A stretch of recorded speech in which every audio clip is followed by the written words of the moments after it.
All right, here we are with Donna in her own house. Hi.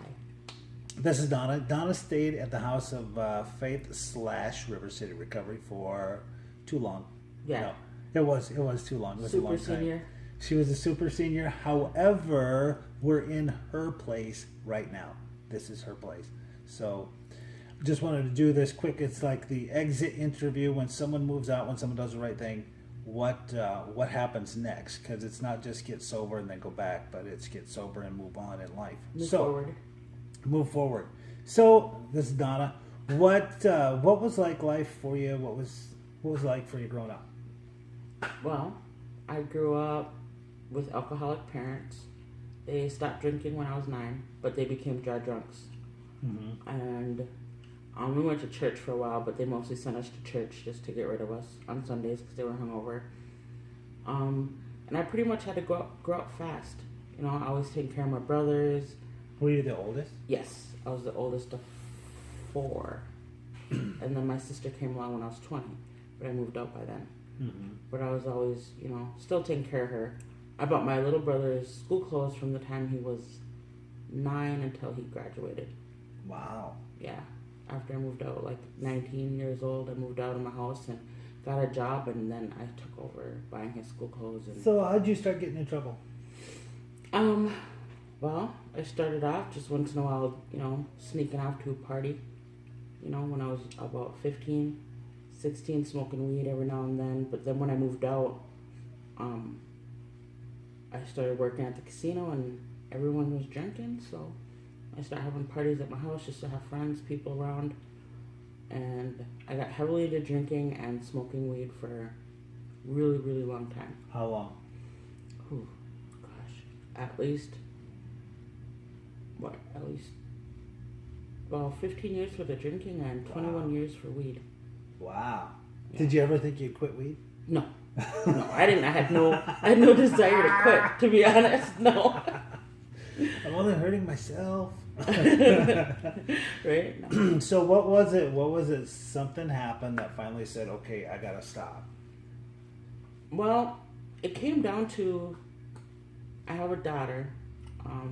She was 9 years old when I decided to come into treatment. That was last March. It was just the look. It was just the looks on her face, the way that, you know, I was noticing, like, I wasn't being the mom that I wanted to be to her. I was neglecting her, waiting around for drugs, having random people stopping in and out of my house hours of the day and night. That's not good. No. You know, she didn't have no kind of schedule, security, you know, and I lied to myself for a while about it, that, you know, well, I'm a good mom, I'm here every night, she gets fed, she gets clothes, you know, she's not starving, she's not going without, but she was going without me, essentially. That's the most important. Even though I was there, I wasn't there with her. Right. You know, I was basically just taking care of her, so she was taken care of. I wasn't giving her my full attention. Everything, yeah. So, it kind of hit me one day when she asked me, "Mom, do I make you happy?" And I was like, "Yeah." And she's like, "Well, why are you always sad and mad?" So that was big. Oh my God, why am I gonna cry? No, don't cry. Okay. But yeah. It was that day that I was like, oh God, I had to do something. You know, I tried to quit on my own for a couple weeks. That didn't work out well. So I called her dad. He came and got us, and I went to treatment. And I've been on this road ever since for 16 months. 16 months? That's really good. Sobriety, yeah. So excited. Yeah. So you were in treatment for what? How long is that? 30 days? Yeah, 30 days of treatment. And I thought I had this thing licked. I got this. Yeah, I'm like, oh, I can go get my daughter and I can go back home and we'll be happy. We'll be good. I just needed to quit, you know, because I got into prescription drugs. And that's what really took me down.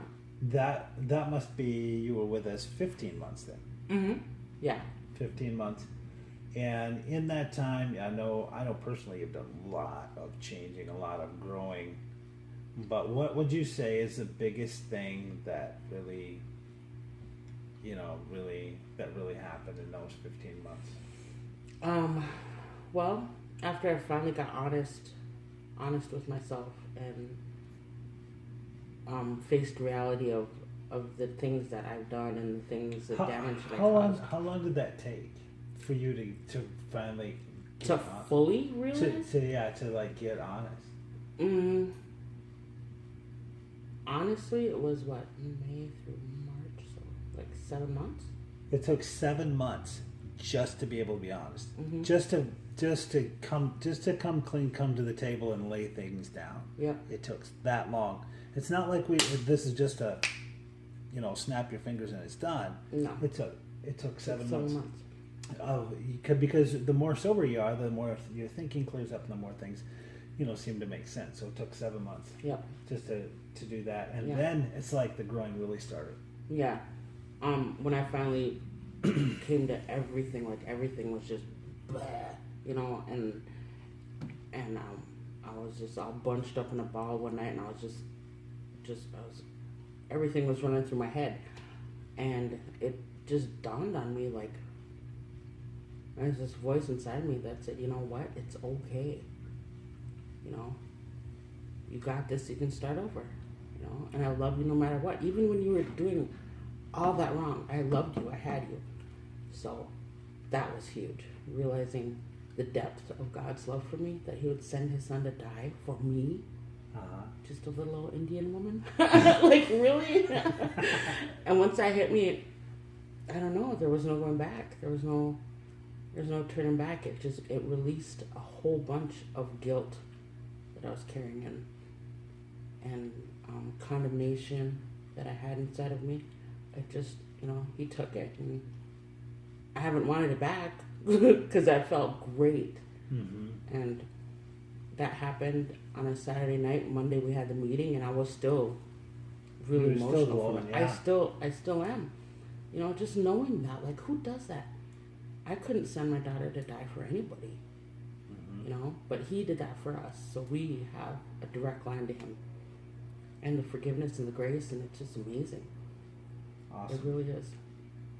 Well, it's 7 minutes. It is. That went fast. We'll go over just a couple minutes. Okay. Or one or two. One. So we're in your apartment. So what's it like now? What's 16 months of sobriety look like? It looks like I got my own place. All I had to do was call a number. I went by this thing, and God said call this number, and I did, and I got into the place with 1 month's rent. I got furniture that was already in here, pots and pans, dishes, silverware. All set up. Everything was here for me. I just It's like had they're to clean waiting it. for you. Go figure. The one thing I don't like to do is clean, and I had to clean it, but I did it. I did it, and now I have my own place with really nice stuff, and all I had to do is believe for it. I didn't do anything. And I so didn't convince one of the things anybody. before we started, I said that, are you still connected? Are you still connected to church? Are you still connected to, what got you here? Yes. Yeah. I still go to church every Sunday. I still go to church Saturday. I still like to volunteer my driving skills to the women's house, to anybody. Go to meetings, Fresh Start. I keep in constant contact with my sponsor because I work with her. But other than, I mean, that's all part of it. It's just staying connected, Mm-hmm. staying with whatever gets you started, staying with that. That's it's been key. huge. It's important to do that. So if you had one thing to say, got to wrap this up. Okay. So if you had one thing to say, okay, this is what you got to do to be sober, to get sober, to change your life, what is that one thing? Get honest and get real with yourself. I think that's key. If you continue to lie to yourself about your circumstances, you're not going to change. Amen.